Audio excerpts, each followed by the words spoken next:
എനിക്ക് ചോദിക്കാനുള്ള ഓപ്ഷൻസിനെ പറ്റിയാണ്. ഫോർ ദ പാസ്റ്റ് ഈ പറയുന്ന കുറച്ച് കപ്പിൾ ഓഫ് ഇയേഴ്സ് ആയിട്ട് ആൾക്കാർ ഫോളോ ചെയ്യുന്നൊരു സ്ട്രാറ്റജി ഉണ്ട്.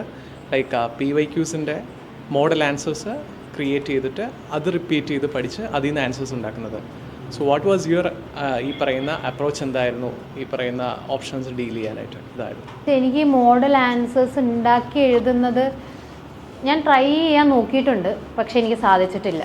ബിക്കോസ് എൻ്റെ വേ ഓഫ് റൈറ്റിങ്ങിൽ ഒരു ആൻസർ അങ്ങനെ ഉണ്ടെങ്കിൽ, ഞാൻ പറഞ്ഞില്ല എനിക്ക് മെമ്മറൈസേഷൻ എന്നുള്ള പാർട്ടിൽ മെമ്മറൈസ് ചെയ്ത് എഴുതുമ്പോൾ എൻ്റെ ഒരു ക്രിയേറ്റിവിറ്റി കുറയുന്നതായിട്ട് എനിക്ക് തോന്നലുണ്ട്.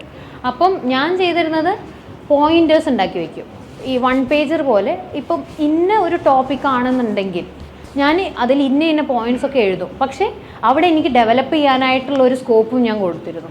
മേ ബി ഞാനൊരു മൈൻഡ് മാപ്പ് ഉണ്ടാക്കും. ഇൻട്രൊഡക്ഷനിൽ ഇപ്പം ഇൻ്റർസെക്ഷനാലിറ്റീനെ കുറിച്ചാണ് ഒരു ചോദ്യം വന്നതെന്നുണ്ടെങ്കിൽ ഞാൻ പത്താൻ ജമാൽ വാലി കേസിനെ കുറിച്ച് എന്തായാലും എഴുതും. ബിക്കോസ് അതാണല്ലോ ഏറ്റവും റെലവൻ്റ് ആയിട്ട്, അല്ലെങ്കിൽ സുപ്രീം കോടതി ഇൻ്റർസെക്ഷനാലിറ്റീനെ കുറിച്ച് ആദ്യമായിട്ട് പറഞ്ഞിരിക്കുന്ന കേസ്.